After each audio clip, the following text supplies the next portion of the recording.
ചേച്ചി ഇപ്പം അമൃതേച്ചിക്ക് ആ കല്യാണം തുടങ്ങുന്നതിന് മുമ്പ് മുതലേ she had to go through കുറെയൊക്കെ. അത് കല്യാണം കഴിഞ്ഞ് ഇമ്മീഡിയറ്റ്ലി അപ്പം മുതൽ ഒരു പ്രശ്നങ്ങൾ പയ്യാണ് തുടങ്ങാന്ന് നമ്മൾ ജനറലി പറഞ്ഞൊക്കെ കേട്ടിട്ടുണ്ടല്ലോ കല്യാണത്തിൽ. പക്ഷെ അങ്ങനെയായിരുന്നു ചേച്ചിക്ക് തുടക്കം മുതലേ ചേച്ചി ഭയങ്കര അട്രോസിറ്റീസിലൂടെയാണ് ഭയങ്കര പീഡനങ്ങളിലൂടെയാണ് പുള്ളിക്കാരി കടന്നുകൊണ്ട് പോയത്. പക്ഷെ പുള്ളിക്കാരി എടുത്തൊരു ഡെസിഷൻ ആയതുകൊണ്ട് ആള് മാക്സിമം അത് ഡ്രാഗ് ചെയ്ത് അവിടെ. കാരണം ഞങ്ങളെ വീട്ടില് ഞങ്ങൾ അത്ര, ഞാൻ പറഞ്ഞല്ലോ, ഞങ്ങൾ ആശ്രമത്തിലൊക്കെ പോകുന്ന ആൾക്കാരായിരുന്നു. ഇപ്പൊ കാണുന്ന ഞങ്ങളുടെ പെർസോണ അല്ല നേരത്തെ അമൃത വിദ്യാലയത്തിൽ പഠിക്കുന്ന 2 കുട്ടികൾ. ഇപ്പം ഞങ്ങൾക്ക് ഇങ്ങനെ, കാരണം ഞങ്ങൾ ചൂസ് ചെയ്ത പ്രൊഫഷൻ ഇതാണ്. ഞങ്ങൾക്ക് പഴയ പോലെ ചന്ദനം ഒന്നിട്ട് നടക്കാൻ പറ്റത്തില്ല. അപ്പൊ അങ്ങനെയൊക്കെ ഉള്ളതുകൊണ്ട് ഞങ്ങളുടെ ലുക്കും ഫീലും അതനുസരിച്ച് മാറ്റേണ്ടതായി വന്നു. പക്ഷെ ആ സമയത്ത് എന്ന് പറഞ്ഞാൽ ആശ്രമത്തിൽ ഫ്ലൂട്ട് വായിക്കുന്ന, ആശ്രമത്തിൽ എല്ലാം എൻ്റെ അച്ഛൻ്റെ അമ്മയുടെയും ഫാമിലി ഫുള്ള് അമൃതപുരി റിവോൾഡ് ആയിരുന്നു. അപ്പൊ അങ്ങനത്തെ ഒരു ഫാമിലിയിൽ ഒരാളുടെ ഫസ്റ്റ് ബോൾഡ് ഡെസിഷൻ ആയിരുന്നു. അതിൽ ചേച്ചി അനുഭവിച്ചതിനൊക്കെ കഴിഞ്ഞൊരു 6 മാസത്തിനിടയിലൊക്കെയാണ് നമുക്ക് ഒരിക്കലും സ്വപ്നം പോലും കാണാൻ പറ്റാത്ത രീതിയിലുള്ള അവർ അനുഭവിച്ചിട്ടുള്ള കാര്യം എൻ്റെ അടുത്ത് പറയണത്. അതും എൻ്റെ അടുത്തേ പറഞ്ഞിട്ടുള്ളൂ, അമ്മയുടെ അടുത്തൊന്നും പറഞ്ഞിട്ടില്ല ഇപ്പോഴും. മനസ്സിലായി? അപ്പൊ ആ ഒരു ഡിസിഷൻ ആയതുകൊണ്ടാണ് അത് ഒരുപാട് ഡ്രാഗ് ചെയ്തത്. പക്ഷെ അതാണ് എനിക്ക് എല്ലാവരോടും പറയാനുള്ളത്. നമുക്കൊരു സ്ഥലത്ത് പറ്റുന്നില്ല എന്ന് കണ്ട ആ സമയത്ത് ചിലപ്പോൾ എല്ലാവരും നമ്മുടെ അഗേൻസ്റ്റ് നിൽക്കുമായിരിക്കും. പക്ഷെ നമുക്ക് നമ്മുടെ കയ്യിൽ നിന്ന് കാര്യങ്ങൾ പോകുന്നതിന് മുമ്പ് അവിടെ നിന്ന് വിടുക. അല്ലാന്നുണ്ടെങ്കിൽ ഒരുപാട് കഴിയുമ്പോൾ നമുക്കത് ആർക്കും പറഞ്ഞ് കൺവിൻസ് ചെയ്യാൻ പറ്റില്ല, കേൾക്കേണ്ടി വരും. That's all. So what you said is like pretty right. അമൃതേച്ചിക്ക് ആ ഒരു ഇതുണ്ടായിരുന്നു. പക്ഷെ പിന്നെ ഞങ്ങളുടെ അച്ഛനും അമ്മയും ഭയങ്കര പാവം ആൾക്കാരായിരുന്നു. അപ്പം അവർ പറയും കുഴപ്പമില്ല, ഞങ്ങൾക്കറിയാലോ ഞങ്ങളുടെ മോൾക്ക് ഇങ്ങനെ തെറ്റ് പറ്റാനുള്ള, ഞങ്ങൾ എങ്ങനെ വളർത്തിയോണ്ടായി. ഇപ്പൊ നിന്നെ ഞങ്ങൾ വേറെ കുറച്ചൊരു ബോൾഡൊക്കെ ആക്കി വളർത്തിയായിരുന്നു, നിനക്കിതൊന്നും പറ്റില്ലായിരുന്നു. നിന്നൊരു പാവമായി പോയതുകൊണ്ടാണ് നിനക്കത് അനുഭവിക്കേണ്ട വന്നേന്നുള്ളത് പറയുന്നതാണ് ചേച്ചിയുടെ strength. So we are lucky that way. അല്ലെങ്കിലും അന്നത്തെ ഒരു ഏജില് അമൃതയ്ക്കും എത്ര മെച്യൂരിറ്റി ഉണ്ട്, വളരെ യങ് അല്ലേ. അപ്പോഴും നമ്മൾ ലൈഫിനെ എപ്പോഴും പോസിറ്റീവായിട്ടേ കാണൂ. ആരും നമുക്ക് ചീത്ത വരും എന്ന് എത്ര പാരന്റ്സ് കുറേം കൂടെ എക്സ്പീരിയൻസ് വെച്ചിട്ടും അവരുടെ ഒരു മെച്യൂരിറ്റി ലെവലിൽ അവർ പറഞ്ഞാലും ആ ഒരു ഏജിൽ ഒരു ലേഡി ഒരിക്കലും എന്റെ ലൈഫിൽ ദേ ഇങ്ങനെ വരാൻ പോണൂന്ന് വിചാരിക്കുന്നതേ ഇല്ല.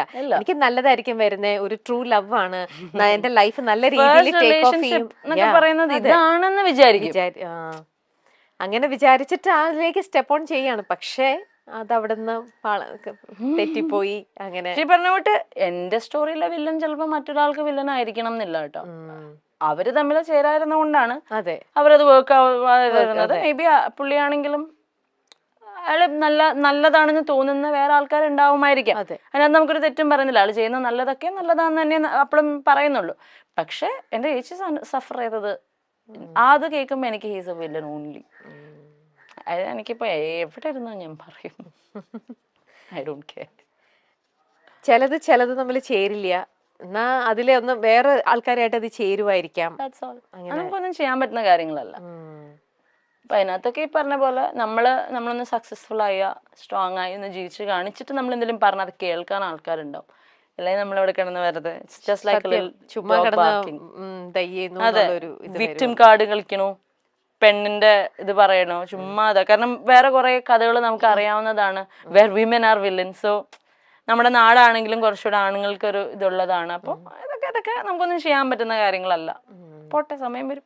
കീപ്പിംഗ് ക്വയറ്റ് അറ്റ് ടൈംസ് അത് ഭയങ്കര ഹെൽപ്ഫുൾ ആയിരിക്കും. പക്ഷെ എന്റെ ചേച്ചി മിണ്ടായിരുന്ന പോലെ പറ്റില്ല. അതെ, പറ്റില്ല. അത് ആരും ഒരുപാട് വർഷത്തേക്കൊന്നും മിണ്ടായിരിക്കരുത്. ഒരു 10-20 മിനിറ്റ് ഒക്കെ മിണ്ടായിരിക്കും, എന്നിട്ട് മിണ്ടണോ. പറയാൻ കേൾക്കാനുള്ളത് എന്താന്ന് വെച്ചാൽ കൊടുത്തോളൂ. അമൃതയുടെയും നിങ്ങളുടെ ആ ഒരു റിയാലിറ്റി ഷോയിൽ വന്ന സമയത്ത്, അല്ലെങ്കിൽ അന്നത്തെ ആ ഒരു ഇതിലൊക്കെ ലൈഫ് മാറ്റിയതാണ് സുരേഷ് ചേട്ടൻ നിങ്ങളുടെ ലൈഫിലേക്ക് എൻ്റർ ചെയ്തപ്പോഴും. ആ ഒരു റിലേഷനെ കുറിച്ചും കൂടെ ഒന്ന് പറയൂ അഭി. ഇപ്പോ എങ്ങനെയാണ് നിങ്ങൾ എല്ലാവരും തമ്മിലുള്ള റിലേഷൻ? ആ ഒരു ഇത് പറയാനാണെങ്കിൽ ഇപ്പൊ സുരേഷ് അങ്കിളായിട്ടുള്ള നമ്മുടെ ഇതുവരെയും ഭയങ്കരമായിട്ട് സൈബർ ബുള്ളീഡ് ആയിട്ടുള്ള, അഗൈൻ ഈ പറഞ്ഞ പോലെ ഒരു 10 കമന്റുകളിൽ ഈ ഒരു സാധനം വരുമ്പോഴാണ് പയ്യെ ആൾക്കാർ ഇത് അങ്ങനെ ആയിരുന്നല്ലോ എന്ന് പറഞ്ഞ് ബാക്കി കമന്റ് ചെയ്യുക. അപ്പൊ സുരേഷ് അങ്കിളുടെ സീൻ എങ്ങനെയായിരുന്നു വെച്ചാൽ, സ്റ്റാർ സിംഗറിൽ ചേച്ചിയുടെ ഫസ്റ്റ് റൗണ്ടിൽ തന്നെ മൗനമേ എന്ന് പറയുന്ന പാട്ട് പാടിയ റൗണ്ടിൽ ചേച്ചി ഒരു പട്ടുപാടയും ബ്ലൗസ് ആയിരുന്നു. അപ്പൊ ചേച്ചി പാട്ടിനും പെർഫോമൻസിനും നമ്മളിട്ടിരിക്കുന്ന കോസ്റ്റ്യൂമിനും ഒക്കെ ആയിരുന്നു മാർക്ക്. ചേച്ചിയുടെ കോസ്റ്റ്യൂമിന് മാർക്ക് കുറഞ്ഞു, പെർഫോമൻസിന് ഫുള്ള് കിട്ടി. അന്നാണ് സുരേഷ് അങ്കിൾ ഏഷ്യനെറ്റിൽ വിളിച്ചിട്ട് പറയുന്നത്, ഇനി അമൃതയ്ക്ക് കോസ്റ്റ്യൂമിന്റെ കേസിൽ ഒരു പ്രശ്നം ഉണ്ടാവരുത്. ഇതാണ് അന്നുള്ള ബന്ധം. ഇന്നും രാധികാന്റിയായിട്ടും സുരേഷ് അങ്കിളായിട്ടും മക്കളായിട്ടും ഒക്കെ ഞങ്ങൾ ഇപ്പോഴും ദേ ലൈക്ക് ഫാമിലി. പറഞ്ഞുകൊണ്ട് ചേച്ചി പറഞ്ഞ പോലെ ഒരു എക്സ്റ്റേണൽ സപ്പോർട്ട് ഒരു ഫാമിലിയുടെ ഭാഗത്ത് ഉണ്ടായിട്ടുണ്ടെങ്കിൽ ആ സുരേഷ് അങ്കിളുടെ ഫാമിലി എന്നാണ്. ആ കള്ളൻ എന്നുള്ള പേര് ഒരിക്കൽ വന്നു കഴിഞ്ഞാൽ പിന്നെ എത്ര നല്ല രീതിയിൽ ജീവിച്ചാലും അവൻ കള്ളനാന്നുള്ള പേര് വന്നോണ്ടേയിരിക്കും. അത് കട്ടോന്ന് മാറ്റർ അല്ല, ആ കട്ടിട്ടുണ്ടെങ്കിൽ കക്കാനുള്ള റീസൺ മാറ്റർ അല്ല, ഇതൊന്നും മാറ്റർ അല്ല. ആ പേര് വീണോ യു ആർ ഡൺ. എസ്പെഷ്യലി കള്ളൻ എന്നുള്ളതിന്റെ നമുക്ക് അതിന്റെ ഒരു ജെൻഡറും കൂടെ മാറ്റിയ കള്ളിയാണെങ്കിൽ യു ആർ ഡൺ. ഒരു പെണ്ണിനാണ് ഇത് പറ്റുന്നതെന്നുണ്ടെങ്കിൽ, കാരണം അതിനകത്ത് ഇപ്പം നമുക്ക് ഈ പറഞ്ഞ പോലെ നമുക്ക് മാറ്റാൻ പറ്റുന്നതായിട്ടുള്ള കാര്യങ്ങളല്ല. ഇതൊരു പാട്രിയാർക്കൽ സൊസൈറ്റിയാണ്, ഇവിടെ ഇങ്ങനെയാണ്. നമ്മുടെ കേരളം അല്ലെങ്കിൽ ഇന്ത്യ കുറെ കൂടെ ഒരു മെയിൽ ഡോമിനൻസ് ഉള്ള സ്ഥലമാണ്. അപ്പം നമുക്കതിനെ വേണമെങ്കിൽ അറിഞ്ഞ് നമ്മുടേതായ ഒരു വഴി വെട്ടി വരാം, അല്ലാന്നുണ്ടെങ്കിൽ അതിനെ പൂർണ്ണമായിട്ടും അഗേൻസ്റ്റ് ആയി നിൽക്കുക, അല്ലെങ്കിൽ മനസ്സിലാക്കി നിൽക്കുക. അപ്പം നമ്മുടെ എവിടെയെന്ന് പറഞ്ഞാൽ being A woman self earn ചെയ്ത് സെൽഫ് ഡിപ്പെൻഡൻ്റ് ആയി നിൽക്കുന്ന ഒരു പെണ്ണിന് ഇങ്ങനത്തെ ഒരു ടാഗൊക്കെ കിട്ടിക്കഴിഞ്ഞ് കഴിഞ്ഞാൽ അതിനകത്ത് നിന്ന് വരാനൊക്കെ ഭയങ്കര ബുദ്ധിമുട്ടാണ്. അതിനുവേണ്ടി അത്രയൊന്നും നമുക്ക് എഫേർട്ട് എടുക്കാൻ പറ്റില്ല. ബിക്കോസ് നമ്മുടെ ലൈഫ് വെച്ചിട്ട് നമ്മൾ കളിക്കേണ്ടി വരും. അത് വെരി ട്രൂ. ആ ഒരു പേര് വീണ് കഴിഞ്ഞു കഴിഞ്ഞാൽ പിന്നെ അത് മാറ്റിയെടുക്കാൻ വർഷങ്ങളെടുക്കും. ഒന്ന് വരാൻ ഒരു സെക്കൻഡ് മതി, അതൊന്ന് മാറ്റി അതൊന്ന് ഹീൽ ചെയ്ത് എടുക്കണമെങ്കിലാണ് അതിന്റെ മുകളിൽ എത്ര ഡേയ്സ് എത്ര ഇയേഴ്സ് വേണം അല്ലേ. അതിനകത്ത് പക്ഷെ ആർക്കും ഒരു പ്രശ്നമില്ലെന്നേ. ഒരാളുടെ വീഴ്ച അല്ലെങ്കിൽ ഒരാളുടെ പെയിനിനെയാണ് നമ്മൾ ഈ മോക്ക് ചെയ്യുന്നത്. എന്തായി ഇപ്പോന്നൊക്കെയുള്ളൊരു ടോണ് അങ്ങനെയൊക്കെ പറയുന്നെങ്കിൽ അത് അങ്ങനെ പറയാനും വേണം ഒരു പ്രത്യേക ഒരിത്. എന്തൊക്കെ ആയിരുന്നു എന്നൊക്കെ ചോദിക്കുമ്പം എടാ നമ്മളിവിടെ ആകെ വീണിരിക്കുള്ളൂ, സ്റ്റോപ്പ് എന്ന് നമുക്ക് അവിടെ പറയാനുള്ളൊരു ഓപ്ഷൻ. നേരിട്ടാണെങ്കിൽ നമുക്കത് പറയാം. പക്ഷെ അതും നിങ്ങൾ എന്താണ് സിറ്റുവേഷന്റെ ഡെപ്ത് മനസ്സിലാക്കുന്നില്ല, അവിടുത്തെ റിയാലിറ്റി മനസ്സിലാക്കുന്നില്ല, നിങ്ങൾ എന്ത് ചെയ്തു എന്ന് മനസ്സിലാക്കുന്നില്ല. ജസ്റ്റ് റാൻഡംലി ഇങ്ങനെ പോവാ, ഒന്ന് കൊടുത്തേക്കാം, കമന്റ് ചെയ്യുന്നു, പോണു. എന്താണെന്നൊന്നും അവിടെ അല്ലേ റിയാലിറ്റി മനസ്സിലാക്കാണ്ടാണ് പലരും കമന്റ് ചെയ്യണതും ഈ പറയണ പോലെ അറ്റാക്കിങ് ഒക്കെ. പിന്നെ ഞാൻ പറഞ്ഞില്ലേ ചേച്ചി, ഓരോ ആൾക്കാർക്ക് ഓരോ ലുക്ക് ഉണ്ട്, ഒരു വൈബ് ഉണ്ട്. ചിലർക്കൊക്കെ പറഞ്ഞോട്ട് ഭയങ്കര കള്ളന്മാരാണെങ്കിലും അവർക്ക് ഭയങ്കര പാവം ലുക്കായിരിക്കും. ഇനിയിപ്പോൾ അവരൊന്നും എക്സ്പ്ലെയിൻ ചെയ്തില്ലെങ്കിലും കുഴപ്പമൊന്നുമില്ല. പാവം കണ്ടാൽ തന്നെ എങ്ങനെ അറിയാനാണ്? How can we judge a book by its cover? ഒരാളുടെ ലുക്കല്ല അയാൾ എന്താന്ന് ഇത് ചെയ്യുന്നത്. അപ്പം ഞങ്ങൾക്ക് എനിക്കൊക്കെ എസ്പെഷ്യലി ഞാൻ മറ്റേ പട്ടിഷോ ജാട അഹങ്കാരി ഇതാണ്. എൻ്റെ അടുത്തൊരു ഇച്ചിരി നേരം സംസാരിച്ചിട്ട് തന്നെ അങ്ങനെ ജഡ്ജ് ചെയ്താൽ കുഴപ്പമൊന്നുമില്ല. അപ്പം ഞങ്ങളുടെ ഭാഗ്യത്തിന് എൻ്റെ ചേച്ചി പണ്ടൊക്കെ ഭയങ്കര സ്റ്റാർസിങ്ങിന്റെ സമയത്തൊക്കെ ഭയങ്കര വേറൊരു പേഴ്സോണ ആയിരുന്നു. പക്ഷെ അവരുടെ ലൈഫ് ആണ് അവർ ഇത്രയും ബോൾഡ് ആക്കി ഇത്രയും സ്ട്രോങ് ആക്കി എന്നുള്ളത് എത്രത്തോളമൊക്കെ നമുക്ക് കൺവിൻസ് ചെയ്യാൻ പറ്റും, പറയാൻ പറ്റും, പക്ഷെ കൺവിൻസ് ചെയ്യാൻ പറ്റില്ല. അപ്പൊ ഞങ്ങളുടെ ഇപ്പോഴത്തെ ഒരു ലുക്കും വൈബും വെച്ച് അഹങ്കാരികളാണ്. ഒരു രക്ഷയില്ല, അവരുടെ കയ്യിലിരിപ്പിന്റെ അവർക്ക് കിട്ടണം അല്ലേ. നമ്മളിപ്പോ ഇങ്ങനെ അതെ പോന്നോട്ടെ, അത്ര ഒന്നും ചെയ്യാനില്ല അതിനകത്ത്. ഈ ഷോയൊക്കെ പല ഷോസും കാര്യങ്ങളൊക്കെ ആയിട്ട് നിങ്ങൾ ഒരുപാട് ട്രാവൽ ചെയ്യുന്ന ആൾക്കാരാണ്. ഇത്തരത്തിലുള്ള ഇഷ്യൂസും ഈ നമ്മുടെ നാട്ടുകാരുടെയും ഇവിടെയുള്ള ആൾക്കാരുടെ ആറ്റിറ്റ്യൂഡും ബഹളവും ഒക്കെ കാണുമ്പം നിങ്ങൾക്ക് എപ്പോഴെങ്കിലും തോന്നിയിട്ടുണ്ടാവില്ലേ നമുക്ക് ഈ നാട്ടിൽ നിന്ന് തന്നെ പോയേക്കാം? ചില നാട്ടിൽ പുറത്തേക്കൊക്കെ നിങ്ങൾ അവിടുത്തെ കൾച്ചറും രീതികളൊക്കെ കാണുമ്പോൾ നമുക്ക് ഇവിടെ എങ്ങനെയെങ്കിലും ഒന്ന് സെറ്റിൽ ഡൗൺ ആയാലോ? എല്ലാ ആഴ്ച എൻ്റെ അമ്മയ്ക്ക് തോന്നാറുണ്ട്.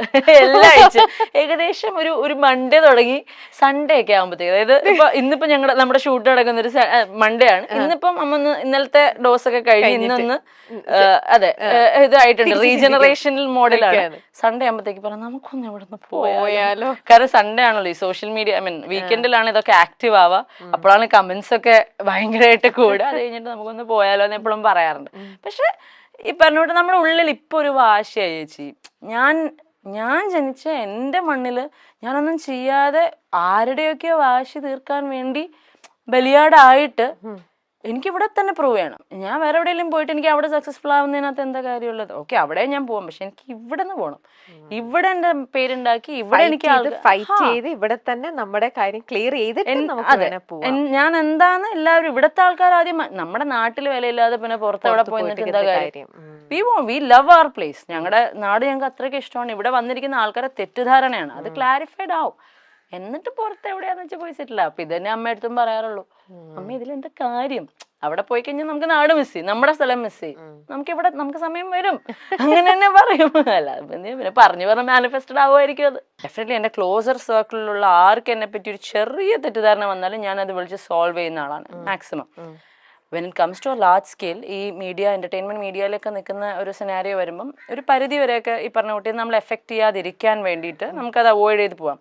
പക്ഷെ എന്നെ വളർത്തുന്നവരുടെ മുമ്പിൽ എന്നെ പറ്റി ഒരു റോങ് ആയിട്ടുള്ള ഇൻഫർമേഷൻ അറിയുന്നുണ്ടെന്നുണ്ടെങ്കിൽ, അവരിലേക്ക് എത്തുന്നുണ്ടെന്നുണ്ടെങ്കിൽ അത് ക്ലാരിഫൈ ചെയ്യാൻ ആഗ്രഹിക്കുന്ന ആളാണ് ഞാൻ. കാരണം ഞാൻ മിണ്ടായിരുന്നു അതെല്ലാവരും മറന്നോളുമല്ലോ എന്ന് ഞാൻ ഒട്ടും വിചാരിക്കുന്നില്ല. കാരണം എൻ്റെ മുമ്പിൽ എൻ്റെ ചേച്ചിയുടെ ലൈഫും ഉണ്ട്.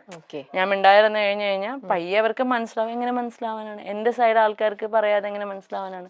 അപ്പം ഈ ഒരു ലോകത്ത് ഞാൻ പറഞ്ഞില്ലേ, ഈ പറഞ്ഞ പോലെ നമ്മൾ ജെന്യൂനായിട്ട് നിൽക്കുകയാണെന്നുണ്ടെങ്കിൽ കോൺസ്റ്റന്റ്ലി നമ്മളെ പറ്റി എന്തെങ്കിലും ഒരു തെറ്റായ കാര്യം പറയുകയാണെങ്കിൽ ആൾക്കാരെ പറഞ്ഞ് ബോധിപ്പിക്കേണ്ട ഒരു റെസ്പോൺസിബിലിറ്റി ഉണ്ട് നമുക്ക്. കാരണം നമ്മളെ വളർത്തുന്ന ഓഡിയൻസ് തന്നെയാണ്, അവർക്കാണ് ഒരു മിസ്അണ്ടർസ്റ്റാൻഡിങ് വന്നിട്ടുള്ളത്. അപ്പോൾ അവരെ നമ്മളത് കാര്യം പറഞ്ഞ, കാരണം they are like A family.